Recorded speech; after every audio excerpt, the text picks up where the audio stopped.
Okay. This is an interview with Bette Skates, church historian for Holy Cross Episcopal Church in Sanford. This interview is being conducted on July 8th, 2010 at the Museum of Seminole County History. The interviewer is Diana Dombrowski, representing the Museum for the Historical Society of Central Florida. Great. Good. Okay, I just have some basic questions first. Your name is Bette Skates, but where and when were you born? I was born in Philadelphia in 1933. Oh, wow. What brought your family to Florida? My father's ill health, which is what brings most people to Florida back in the day. Yeah, that's true. When did you move here? Did you grow up in Central Florida? We moved to Sanford in 1944. Oh, okay. Mm-hmm. Okay. What was it? What was it like? Could you describe it? Was it very big? Was it busy? Sanford was a railroad town, and there were.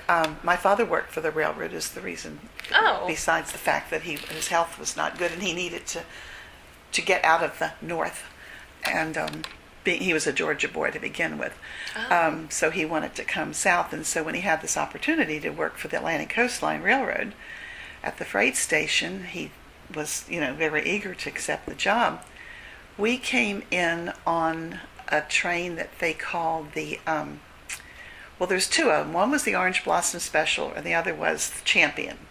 And this was the passenger train from the north, from Philadelphia, New York, all points north. When we came into the station, my mother had never, mother had been south before. Well, we had as children, very young children. I was 9 or 10. And when we pulled into the station and got off the train, the humidity hit us like it was going to knock us out. And I said, let's get back on the train. And that was before trains were air conditioned too, but it was still cooler on the train. Wow. So my dad said, this is nothing. He said, this is fine. This feels wonderful. Get used to it. And my mother, she's just kind of being quiet and fanning herself. We had this, it was the old station that was on 9th Street, and they've since torn it down. On 9th and, it was just 9th Street. I guess there was a side street, but I don't recall. Right off of French Avenue. Because then the tracks we still had tracks running all over downtown. They're not there now. Because back in the day when the trains first came in, all of the wharves and the produce, everything came into downtown. So we had, let me go back to my story. So we got off the train, and my sister and I, and she was a year younger than I am, and we both started, something smells funny. What is it my dad said, that's sulfur water. Oh, come over here, girls. He says, come over here. And here's a water fountain right up against the train station. I think it was a brick train station right there. And it's all green inside where the water is coming out. And we're looking at this saying, this smells so bad. We're holding our noses. And he's getting very annoyed with us. Take a taste of that water. That's healthy water. That's better than drinking that Schuylkill River water that you've been drinking in Philadelphia. And of course, my mother is being, as she always is, long-suffering. And she said, well, they can taste it if they want to. We tasted it and we almost gagged. Sulfur water, the first time you ever taste it, it's horrible. You do get used to it, and you do realize that it is healthy. Okay. But it's all the water fountains in the city, and there were water fountains in the parks, and there was one in front of the Baptist church, and different places. They were all over town, and they were all sulfur water. Wow. So you did get used to it. Oh my goodness. But it was pretty. Was the smell everywhere too? Everywhere. I mean, wow. And sulfur smells like rotten eggs. It does. Yeah. Yeah, I remember we went to the Fountain of Youth and they were giving it out. Yes, So.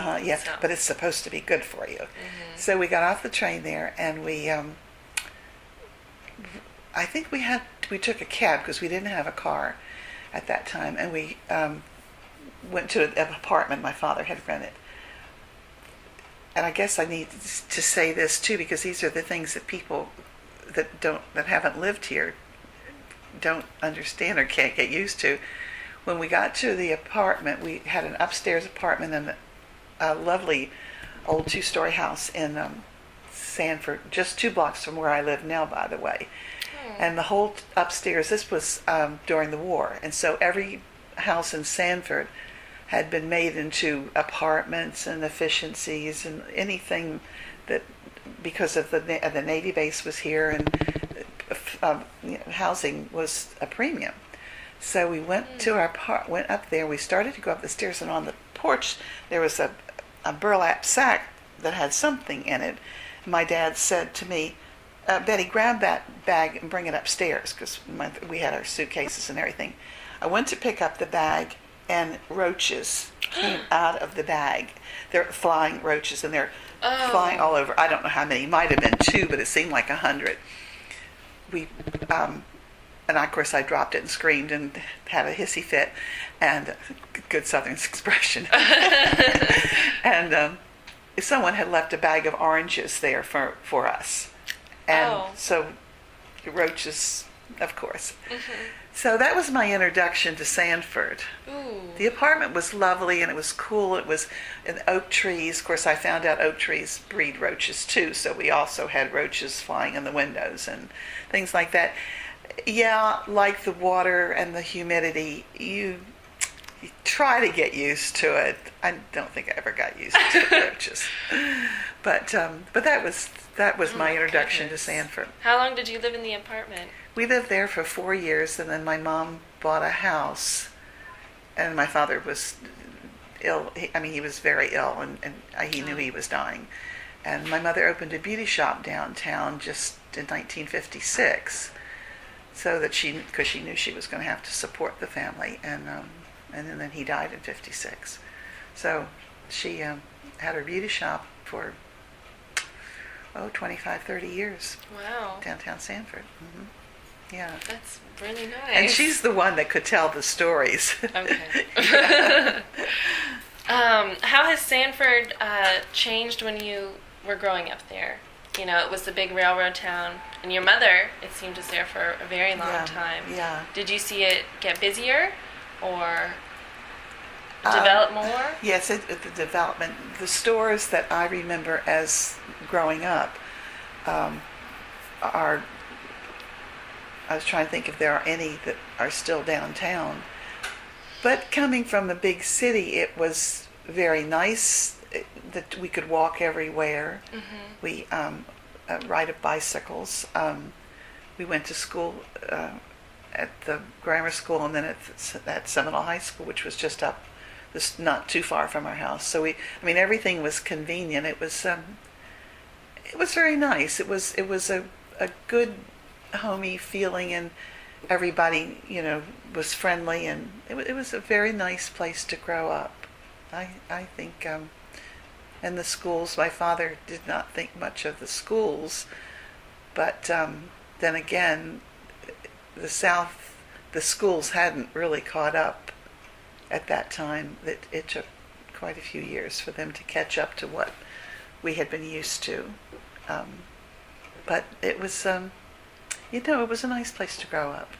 Very nice. That is nice. Yeah.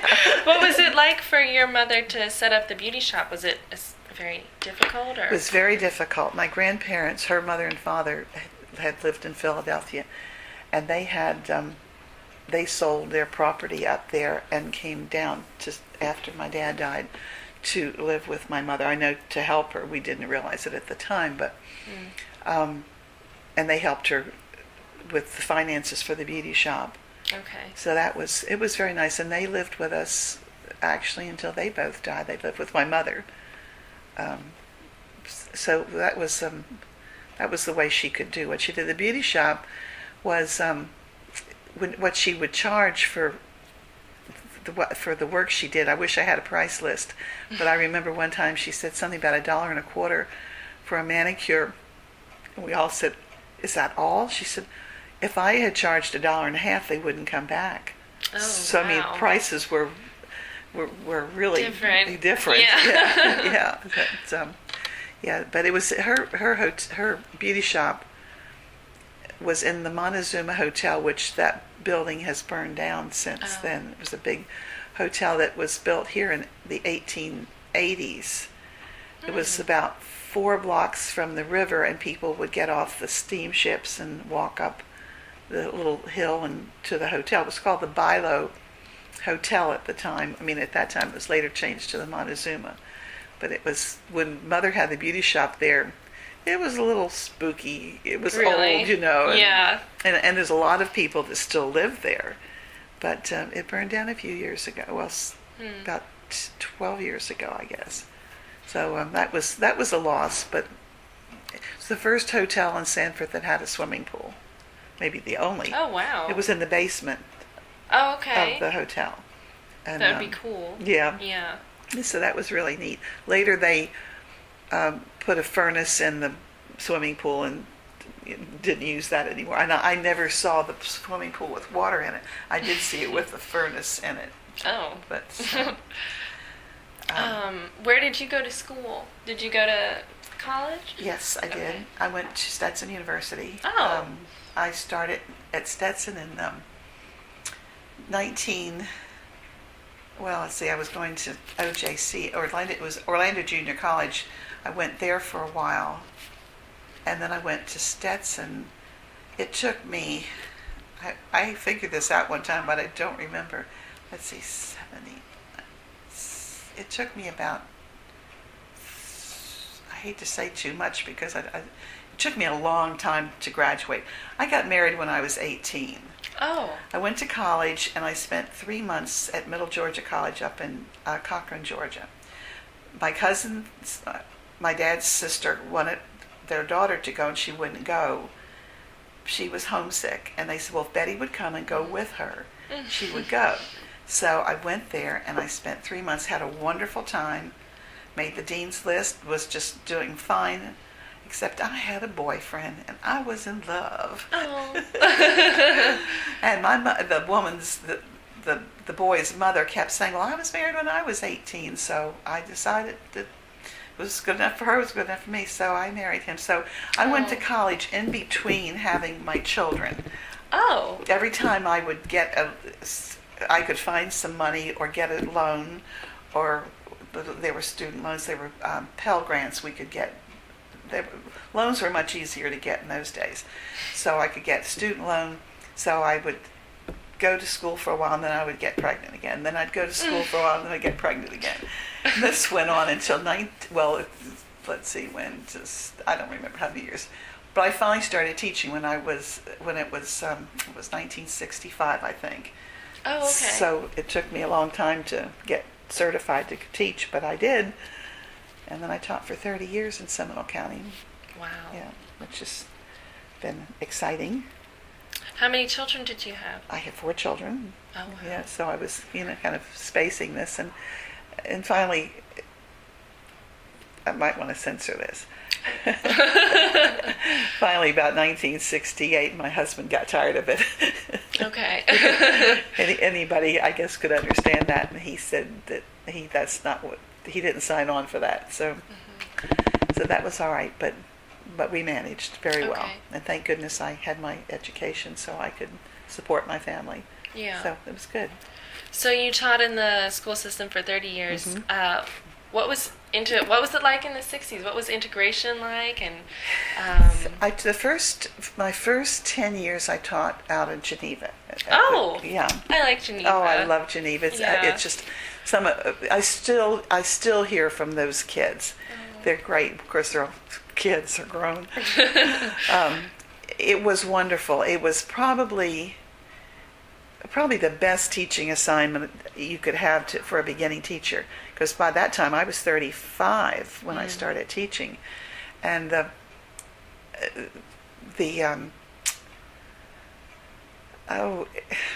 was trying to think of how to put this. The schools had not been integrated much at that time. I don't remember the year that I had the first black student, but I had a sweet boy now I was teaching 5th grade, so he had come up through the grades. There was only 5 classrooms at Geneva. And the first year that I taught there, I taught in the auditorium because there was no place. So what they did was take out the first couple rows of seats and let us set the classroom up and right in front of the stage, which was good until I got a couple of kids that were a little bit older than they should have been in 5th grade, and a boy and a girl, and the next thing you know, they were behind the stage, and I had to go get them. Oh, okay.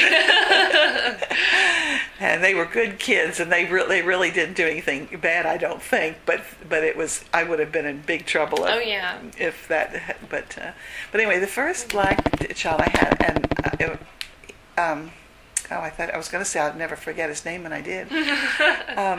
What a sweetheart he was, but he was just he was testing, us trying to see if the system was going to work, and but he was a nice kid, and good parents. If I called his parents before he left school, by the time he got off the bus at home, they were back at the school to see what he had done or hadn't done, because he didn't like to do homework, and he didn't like to do classwork, and he just hadn't had, I guess he'd just been allowed to get away with more than he should have, but wasn't used to me. But anyway, he was a nice kid. Yeah, it was interesting, and I had the children that we had at Geneva, the black and the white children were just the salt of the earth. I mean, they were really good people. The parents were, they were country folks, most of them at that time. Now later on, we started, when UCF opened, we started getting a different group of children. Their parents were more educated. They were professors and people that worked at the college. And so by the time I left Geneva, it had changed a good bit. But still just. And then I have two of my two younger boys. I brought them with me to Geneva, so I taught two of my own children in 5th grade. Oh. Which was, and everybody said, well, how's it working? I said, it works fine. No problem. They were good kids to begin with, and it worked out. It was fine. Okay. So that was, and that was good too, because it was at the time in Sanford schools. My two older children, there were a lot of problems in the schools in Sanford with the integration. They were busing. The year I don't remember the year. When I was going to Geneva, my daughter was being bused to what used to be an all-black high school, Crooms High School, which was. They did it just to integrate, and that was wrong, because the black kids were not happy, the white kids were not happy, and the black teachers and the white teachers were all upset about it. But they were busing the kids across town. So I was driving here. I would say I'm driving to Geneva 10 miles away, and my daughter's driving across the city, and I don't know where she is or what's happening, and it was worrisome. But it all worked out. It just took time and a lot of patience on both sides, and it should have happened. It should never have been separate to begin with, but we have to fix our mistakes. So tensions were high. Was it Very high. Was it ever violent? Yeah, it was violence. It was a lot of it was threatened. Okay. Just like, if you go down this street, we're going to throw rocks at the bus and things like that. That was very worrisome. Mm-hmm. And my oldest son, when he was in high school. I was 9th grade at Crooms. But when he was in 9th grade and 10th grade, all through school, he was a big boy and had red hair. and it was a novelty. And he got a lot of, I don't want to say he did his best to stay out of trouble, but trouble came to him. And of course he tells me now that he got blamed for a lot of things he didn't do, but that I'm not going to go there. Kids are, but anyway, he hung in there, but he had, his high school experiences were very bad. Very bad. Oh. Yeah, it's real sad. But my daughter didn't seem to have the problem. She was also redheaded, but she seemed to go with the flow easier. But he was a target, big guy, and Okay. so. Yeah. But he's not a fighter. He didn't want to fight, but anyway. So we got through it. Okay. Oh, good. Did you all live in Sanford at the time? Did you drive to Geneva? I drove to Geneva. Back? Yeah, Okay. yeah. I bought the house that I'm still living in 1958. Wow. Yeah. So I raised my family there, and we just last couple of years ago we celebrated our 50th. I said I'll never have a golden wedding anniversary, so we celebrated our golden anniversary living in the house. So the kids got together and each one did something. But anyway, they have a photograph of the house framed, and in a beautiful frame that my grandson found when he was working for the college hunks hauling junk. He found the frame, and on the bottom of it, my daughter wrote in gold, "Thanks for the memories." So it's very nice. I have it hanging over the piano. It's very nice. That's wonderful. Yeah. So. Oh, is it? So it's downtown? Yes, it's downtown. If you go, First Street is the street where all the commerce is, where the business is. I live between 11th and 12th on Park Avenue. Okay. And Park Avenue is the main street that goes down to the lakefront. And it used to be 1792 back in the day. That was where the traffic went through the town. But so it's in the historic district. The house was built in 1924. Wow. It's probably more than anybody wants to know, but it's called a Craftsman airplane bungalow, because the upstairs is one room and a bathroom, and it has 12 windows all the way around, so it looks like you're looking out airplane windows, but they're not. But I mean, they're regular windows. But anyway, that's what it's called. That sounds really cool. I love Craftsman style. Yes, it's really nice. I have pillars on that house that are really unique. They're made out of coquina.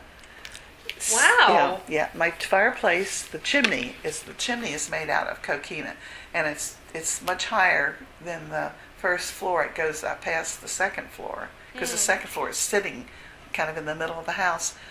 It's really neat. You have to come see me. Okay. Yeah. It sounds like a real Florida house. It is a real Florida house. Yeah. Yeah. Yeah. Well, because many years we didn't have air conditioning, so we had what they called an attic fan that's up in the second floor attic. When you turn it on and you open a window in each room, one window, it sucks the air in and keeps the house cool. It's very nice. Only it slams doors. You have to be real careful, because doors get the suction. You got slamming doors all day. But it was neat. I don't remember being miserable. I don't remember being terribly hot. Yeah, so it must have worked. Yeah. Were you a member of the church since you moved here? No, we were Lutheran when we first moved here. My sister and I had both been confirmed in the Lutheran Church in Philadelphia, and so I convinced my husband that he should join the Lutheran Church, and so we went as a family till he left, and then. Well, the kids were teenagers, and it was, how hard it is to get teenagers to go to church. So I just decided that I had always loved the Episcopal Church, and I loved the architecture and the history and Jesus. I'm sorry, Jesus. I get carried away. But so we, my daughter and I and my youngest son all joined the Episcopal Church. My other two sons didn't. They were not interested, but they were grown by that time, and I didn't feel like I could force them to do that. They had to want to do that. So, and I'm still a member. So that's. But when I got the job as historian, I made the mistake of correcting someone. You know how when someone says, "Oh, it was 1872 or something," and I said, "No, it was 73." We need a historian. You're it. You're going to do it. I said, oh my gosh, I should keep my mouth shut. But I love it. I've been doing this since 04. Wow. Okay. Yeah. So the church, they said, had no written history. I've found all kinds of stuff, so it's good. I've got it together. I write a news article each month for our church newsletter that goes out every month and telling, whatever it is I found out recently about the church and so forth. So it's a good thing. I enjoy it. Could you speak a little about the church, when it was founded? Yes, this was General Sanford's church. When General Sanford, Henry Sheldon Sanford, came to this area in 1870, probably 1870. It was after the Civil War, and he was trying, as a lot of, I don't want to call them carpetbaggers, but some people do. A lot of people, wealthy Northerners, came down trying to make their fortune or another fortune. He had been ambassador to Belgium. They called him a liaison? That doesn't sound right. Well, anyway, but I guess he was. But he also was a spy for the Union Army during the Civil War. Oh my goodness. And he was sneaking around, going to different capitals, trying to get some of those countries to send ammunition and guns and stuff like that to the North. So there's a whole big story that I haven't even started on of his spying for the North. But when he finished up with that job, I guess he retired from that job because he was probably in his 50s then, I think, possibly.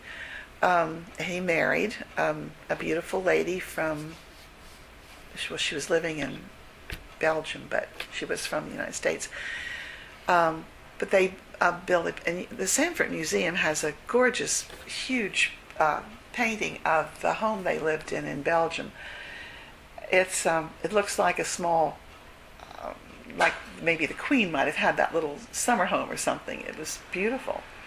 We have friends in Sanford that have visited that area, that house, and that they're using that house now for a retreat for nuns or something, I think. Little sidebar there. But anyways, this General Henry Sanford came to the general. He became a general because he gave some some cannons to the state of Minnesota because he wanted a title. So the governor of Minnesota said, "Oh, okay, you can be a general." So anyway, let me get back to the church. So he bought a lot of land down on the lakefront, and he said, and he was right. I mean, he was right for his time, that Sanford was going. And of course, it wasn't called Sanford in those days. That this area, Mellonville, was going to be the gateway to South Florida, because all supplies, food, everything that people need for to start up a homestead, they would have to buy in Sanford. So he had a lumber mill. He had somebody else had a grocery store. I mean, they had all things that people would, the pioneers would need. He bought orange trees from all over, and he planted orange trees. One of his groves, his first grove, was downtown, right on the lakefront, where there's apartment buildings and things there now. But then they didn't do too well there. The soil apparently wasn't good enough, and so they moved out to what they called Bel Air, and that's out towards Lake Mary, around the lakes and everything in Lake Mary. So his Bel Air groves were very profitable. So about 1873, he decided that there needed to be a church, and he and his wife Gertrude didn't come here much because this was not her cup of tea.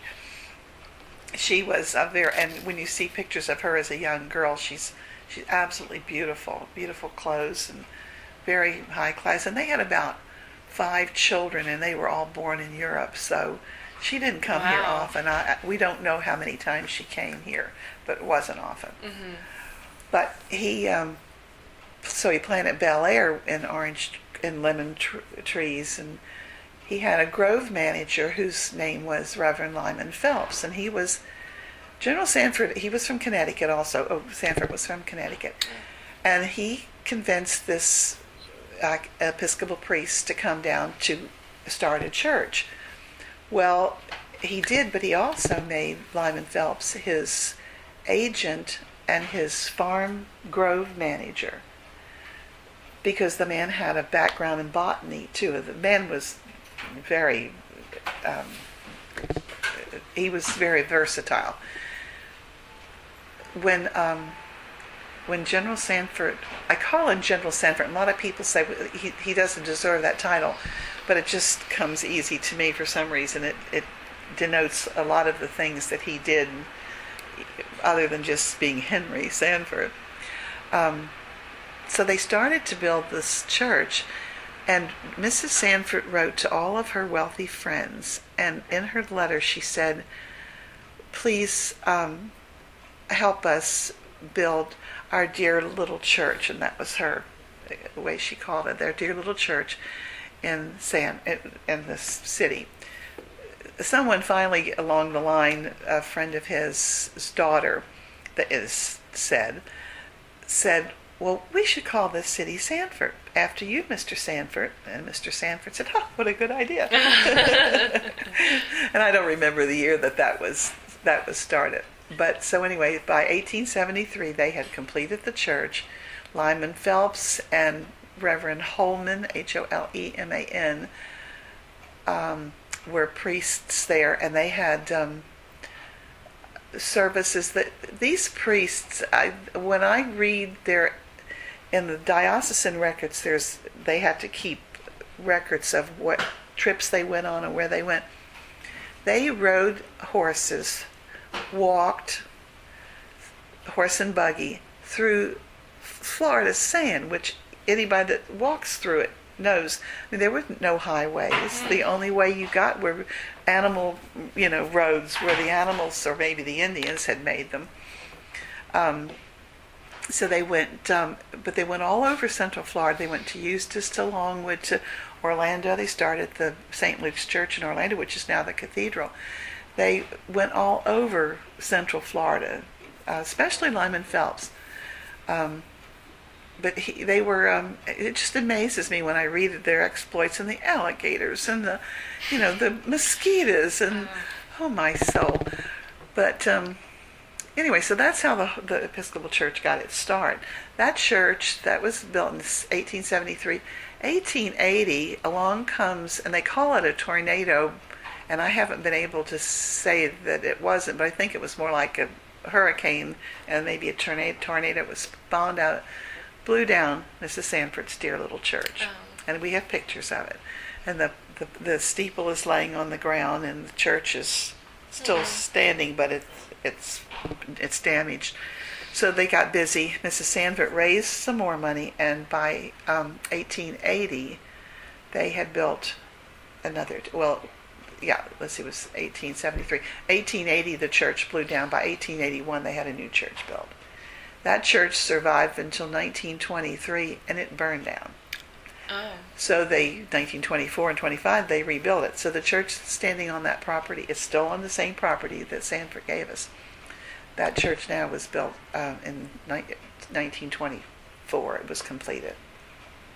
It's what they call Spanish Mediterranean. It's very Spanish, like it's a very pretty church. And where is it? It's on the corner of Park Avenue and 4th Street. Okay. And the parish hall was 1926, I think, was when it was finished. So one of the things that I always thought was interesting, when they first built, well, probably the second church, in the side where they had some room, they put orange trees, so that in case times were bad, that they would have some money. They would have a way of getting money still. Oh. So that was kind of interesting. Neat. Yeah. So, I do have a question. I don't know much about the church in Sanford. Mm-hmm. Is it the main church for the city? Are most of the people in Sanford Episcopalian? No, they're not. Probably back in the day it was the only church, but then of course the South is mostly Methodist and Baptist, and right down the street. The Park Avenue should have been called Church Street because there's the Episcopal. Well, first, this church has been torn down. A block closer to the lake was the Congregational Church, but since they've moved that, they tore it down and moved it up Park Avenue. The next church was Holy Cross. Right next door to us is the Methodist Church. Right next door to that is the Baptist Church. So on Sunday mornings, we used to have a real traffic jam downtown. Not so much anymore. No, Holy Cross is I think it's like all the churches. They're struggling, but we're still here, and we have we have two services. We have an 8 o'clock service and a 10 o'clock service. If we had everybody at 10 o'clock, we would have a good crowd. But when you separate it into two, but the people that go at 8 o'clock won't come at 10. The people that come at 10 won't go at 8 o'clock. So our priest does two services. So yeah, and it's a busy little church. Have a fairly good sized Sunday school, considering Sunday schools are hard for churches these days too. So yeah, it probably at one time it was the center of the area church wise, but not anymore.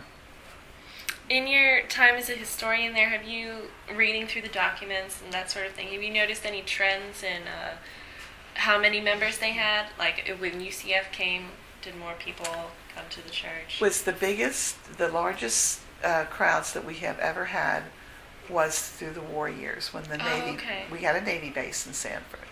And that started up as a training base for carrier, for planes to land on carriers. I'm not as familiar with the history of the Navy base, but it closed at the end of World War II, and it was a big drop in the congregation. But then, when Korea came back, they started the base up again, and a lot of those people too have been, the Navy people have been very sophisticated. They've been all over the world, lived many different places. So those are the people we seem to pull in more than the people that grew up here. Maybe it's most Southern people are Baptist, and because my dad's family, they're all Baptist. But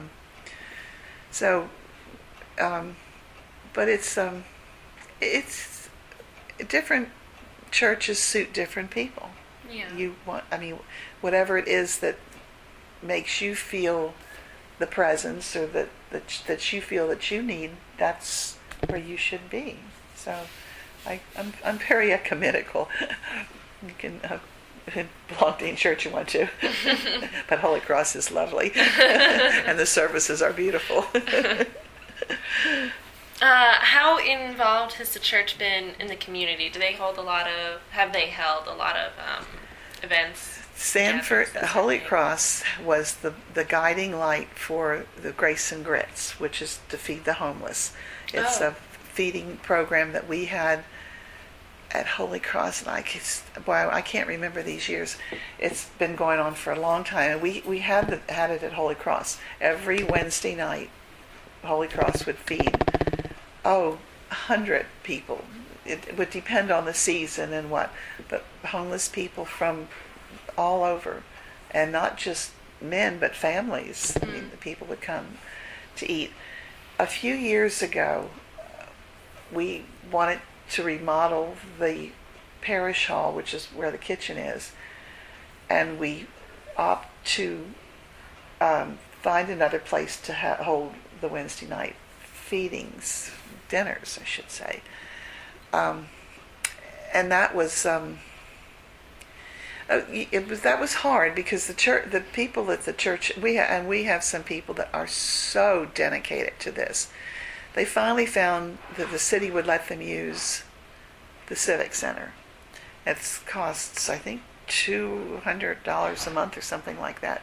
We have to pay the city for that. But so now they're feeding them down there, and also during the transition when the church was, the parish hall was being refurbished and the kitchen was, when we had a new priest, he really has done a lot. I mean, he has Wednesday night services, and so they have a meal there on Wednesday nights and classes and everything. So that kind of made them want to keep the Grace and Grits out there. And the Holy Cross isn't the only one that does this. I must explain this. Every church, not every church, but many churches in Sanford, because the Methodist Church, St. Peter's Episcopal Church in Lake Mary, the Catholic Church, all of them have people that come and help. So they're not just doing it. We're not just doing it by ourselves. I'm going to run out of battery. No, it's working. No, I just wanted to make sure that the whole thing is recorded and everything. I'm sorry. It's all right. But anyway, so it's a city thing. It's a lot of people are involved in this. So so we do that. We also have our new priest, well, at least not that new anymore. He's been here 2 or 3 years, but he's very much involved in helping the homeless get. They call it SACOM, SACOM. I couldn't tell you what it stands for, but they go to different places in the neighborhoods and help homeless people get ID cards. Oh. Because if they don't have an ID card, they can't. Well, a lot of things they can't do. They can't even get shelter sometimes if they're going to shelters. So this has been a good thing, and helping, and also it's helping the city know what the population is of the homeless and where they're staying and what they're doing. So that's a good thing. But so he's very much involved in that. We have some kind of a health thing 1 day a week at Holy Cross in the mornings where people can come. I'm not really sure I guess I shouldn't say anything about that because I'm not sure what that is. Okay. And I don't even know what the group is that's doing it. But yeah, Holy Cross is involved. Okay. Yeah.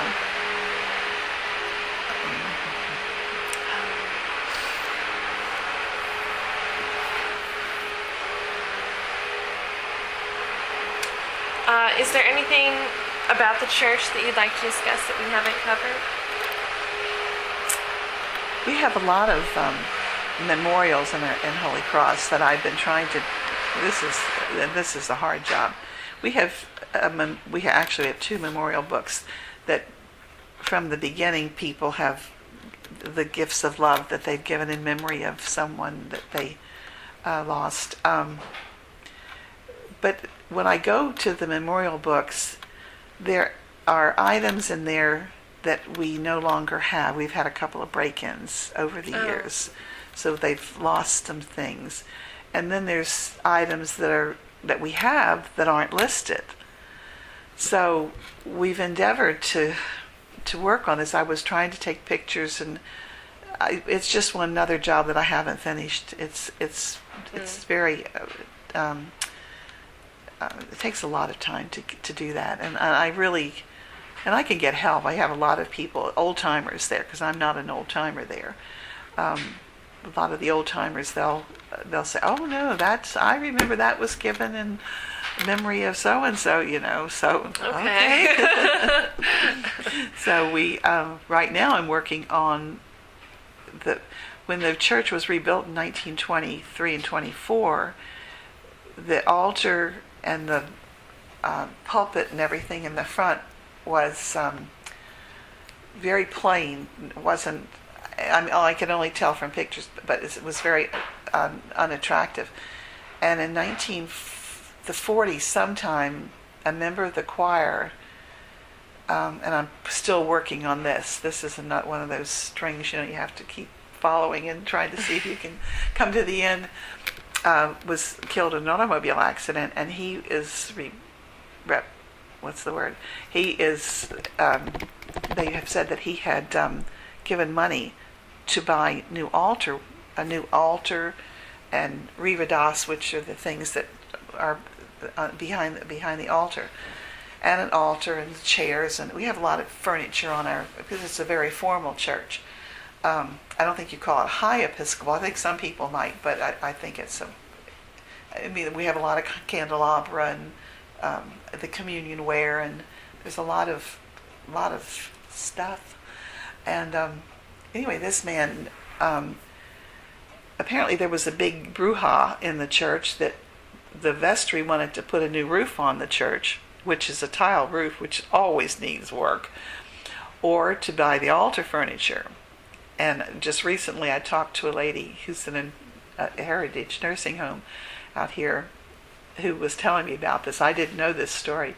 And she said, oh my goodness, everybody was fighting and everybody was mad and they wanted the roof. No, we want the altar. Well, anyway, the altar people won out because the priest wanted the altar redone.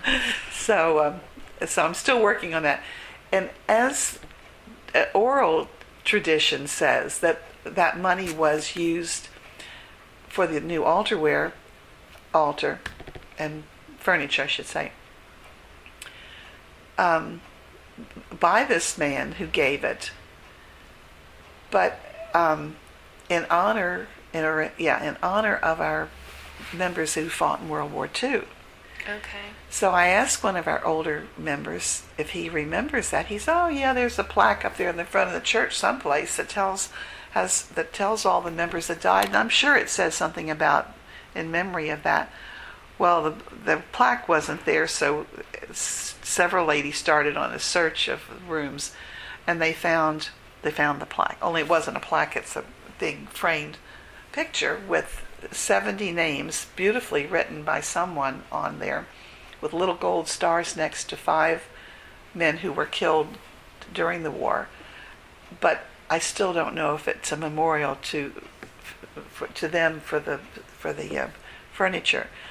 So I'm working on that because I had the big memorial plaque reframed, and I guess we'll rededicate it one of these days when we find out what's the story on it. Yeah. But yeah, there's things like that come up, and someone will say, well, who gave that baptismal font? What was that all about?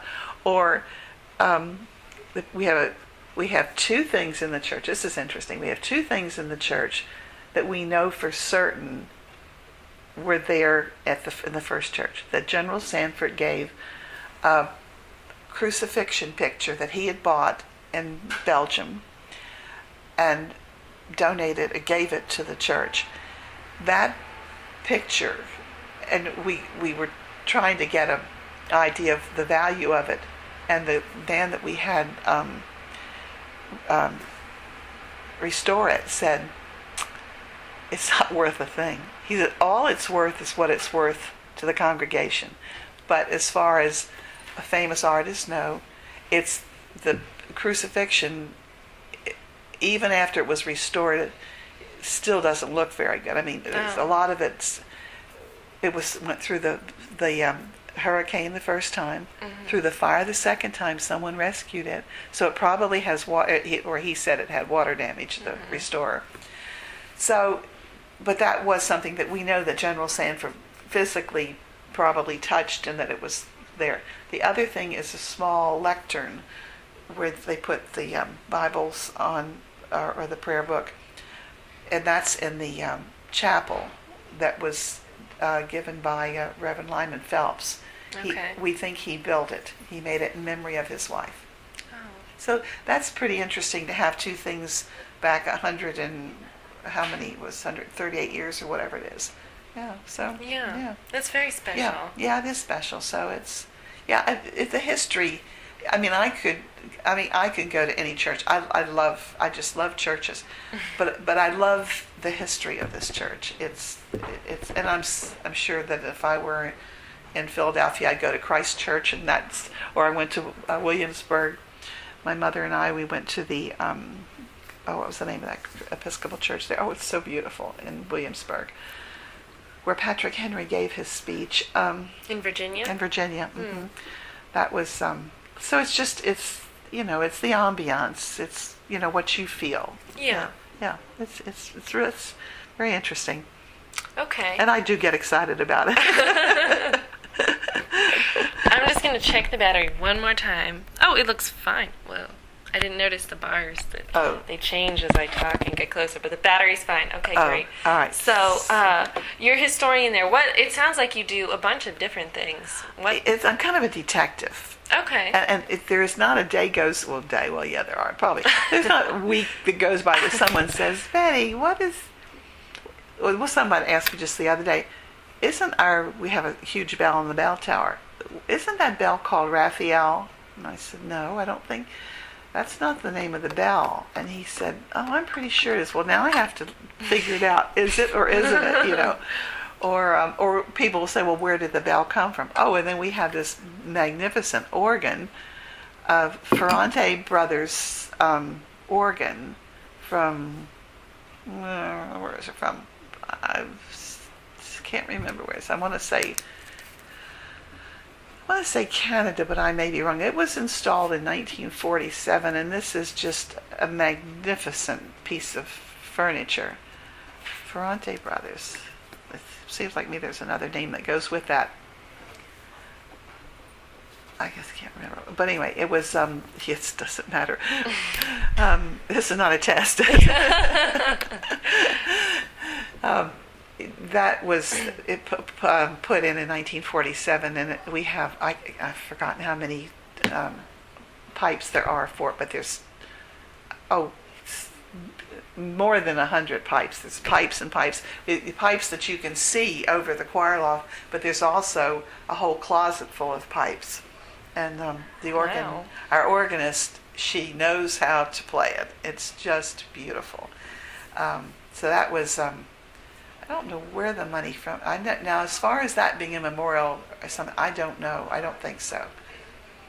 So many things are, but that's not.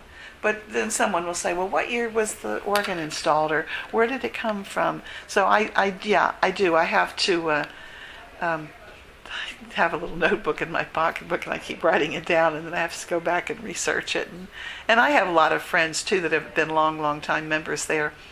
So I usually go to them and say, do you know anything about this? And some of them will say, no, I don't know, or we'll look it up.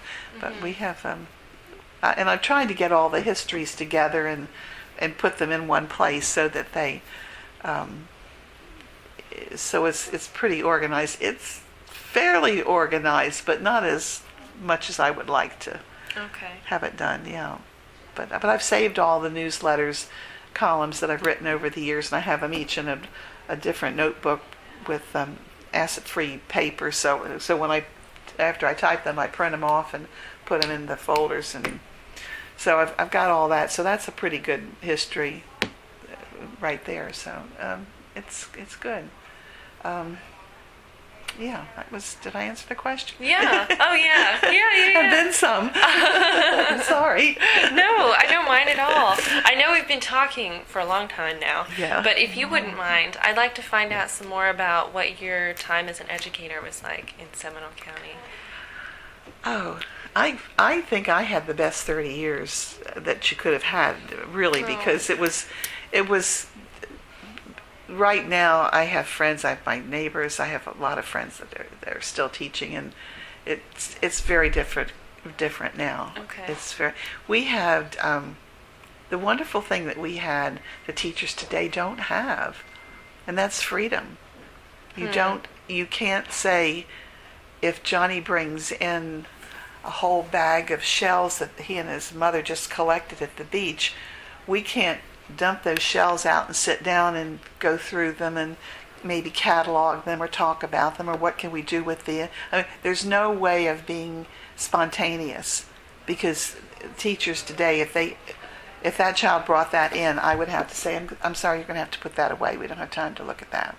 And that bothers me a lot, because I really feel like the teachable moment is when the kid is interested. And if nobody is interested, then there's no teachable moment. It's when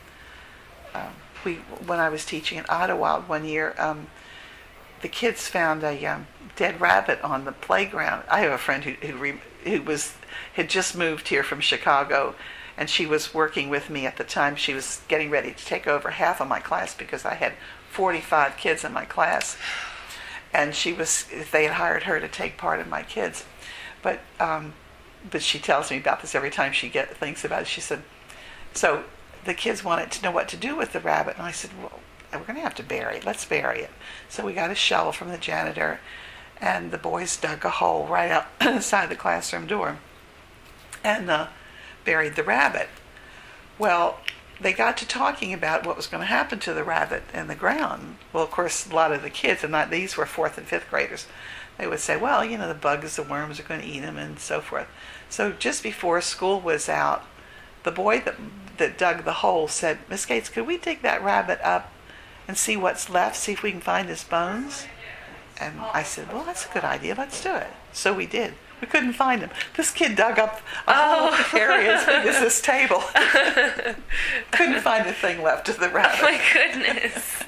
But, that sounds, it almost probably would be silly to some educator. But those are the things that, to me, what did they learn? Well, we could put a whole bunch of things on the board. We learned this, we learned, what is this? So, it's, or, if it's, well, like the space shuttle.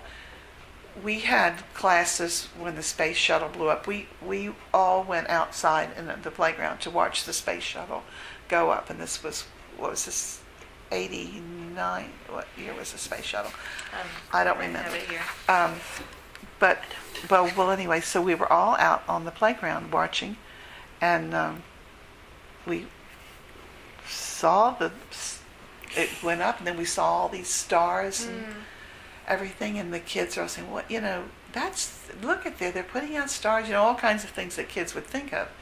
And my fellow teacher who was standing next to me, she said, I think I'm going to take the kids in. I said, okay, so we took the kids in. Well, she happened to have a little TV set in her closet, and we brought that out to see what had happened. And we could do that. You couldn't do that today.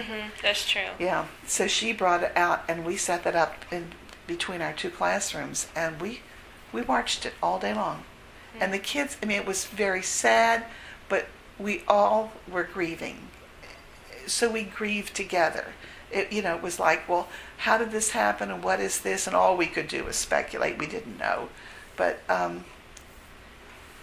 what would well, first off, I think going outside would probably take time away from teaching about the FCAT. I was going to ask how you think the FCAT is influenced. Okay. Every week, teachers back in the day, and I retired in 97, every teacher gave a test at the end of the week. You would take your math book and go through, and everything that I had taught in math that week, the test would be on Friday. Same thing with the spelling test, on Friday. Social studies, and we did teach social studies. We did teach the Constitution. We did teach early American history. We did teach that. I think in 5th grade we stopped at the Civil War, but that's all we had time for.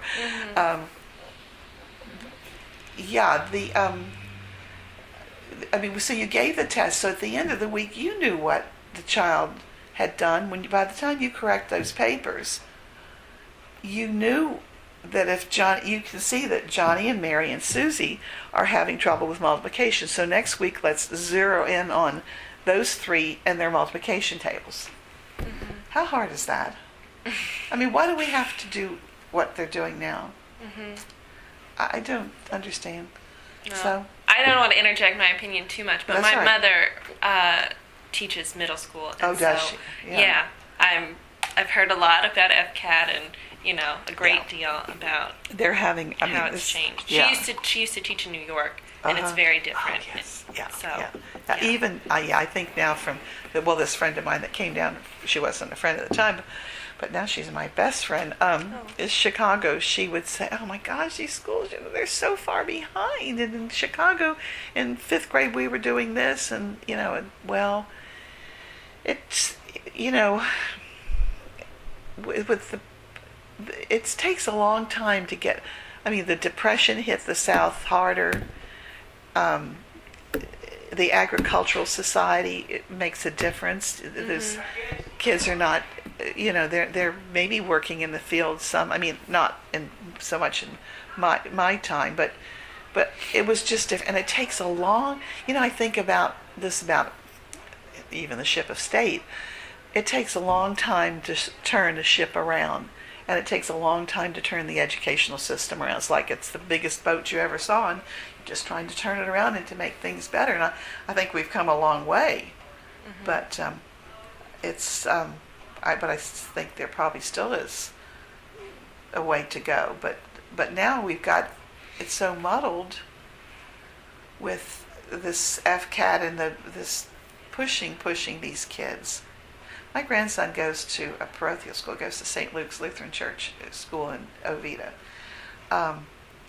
He doesn't have that stigma hanging over his head. He's going in 3rd grade. He loves school. He's a good student.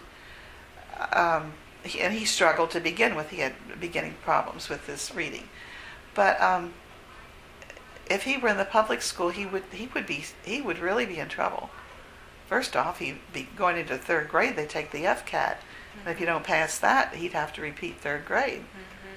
Well, his handwriting is very poor. Well, what are you going to do about that? But in the private school, they give them more time. They also give them more one-on-one situations. I don't know. I'm just so glad that his mother and father, my son and his wife, are so wise to. And this is a sacrifice. I mean, this a lot of money every month to keep him in private school, and then he's their only child, which is a good thing. But it's tough. Yeah, your mother is right. She's right in the middle of that FCAT business in middle school.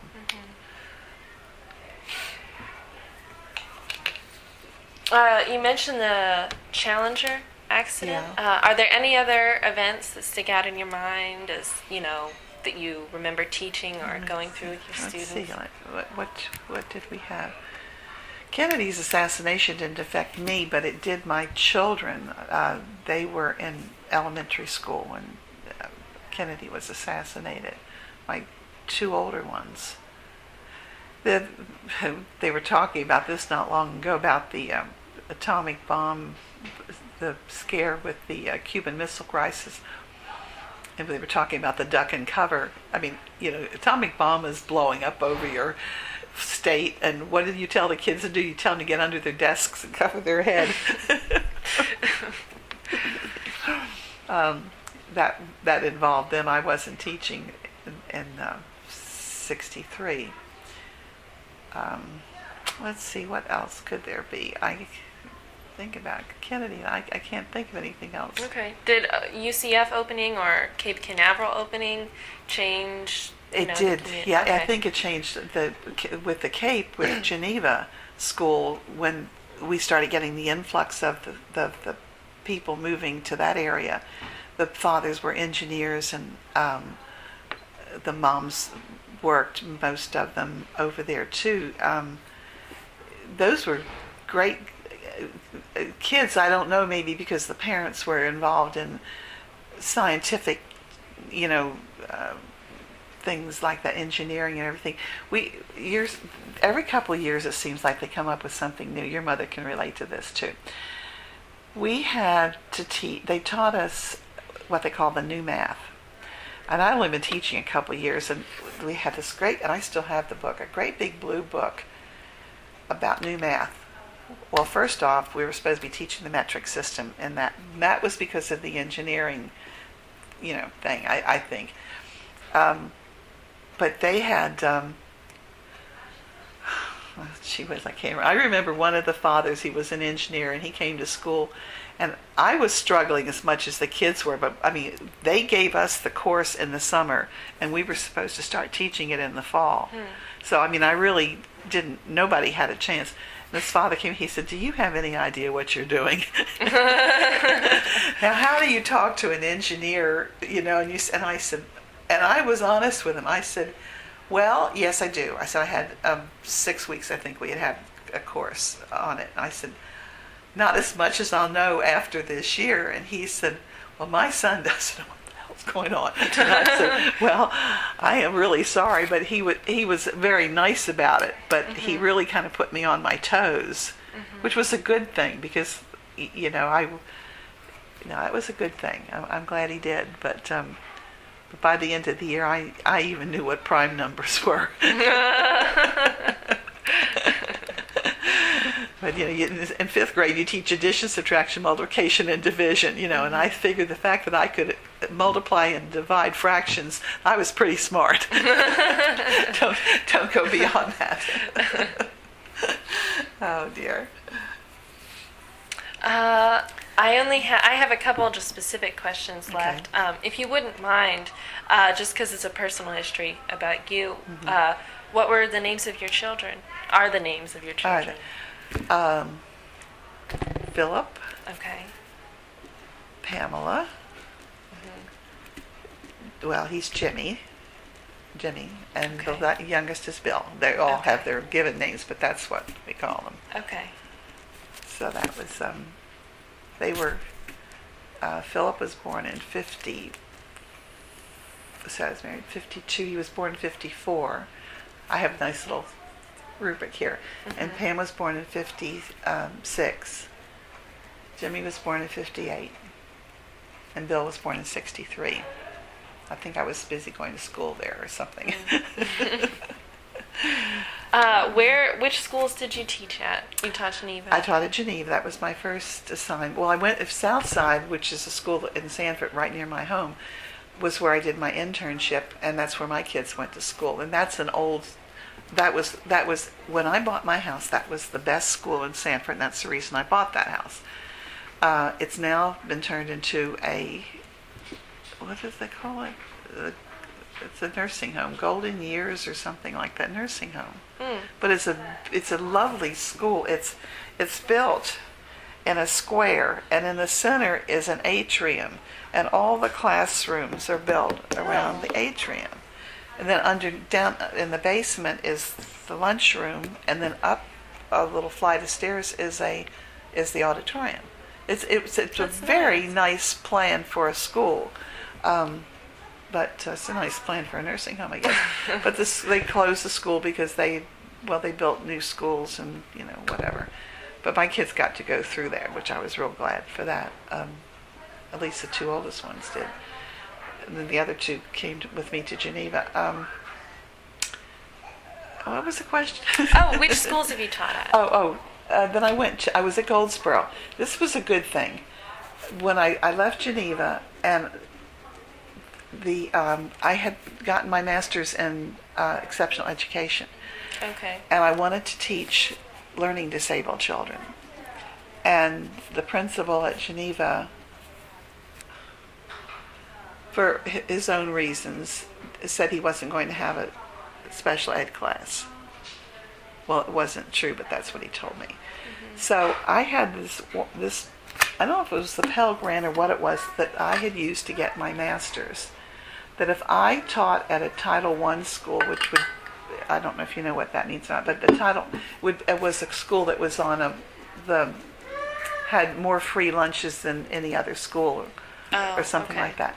So the principal at Goldsboro called me, and he said, if you come and teach the learning disabled children at Goldsboro, he said, I can sign off on your student loan.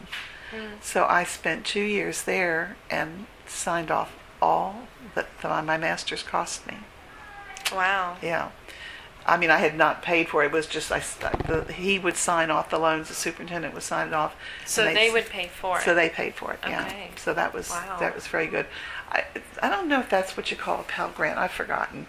But so I taught there 2 years, and then the principal from Idlewild called and said they had a new wing opening up. They call it E-wing, exceptional ed wing, and would I come out and do their SLD classes? And I said, yes. So that's where I was when I retired. Yes, that was good. Yeah, those were good years. They were all good years.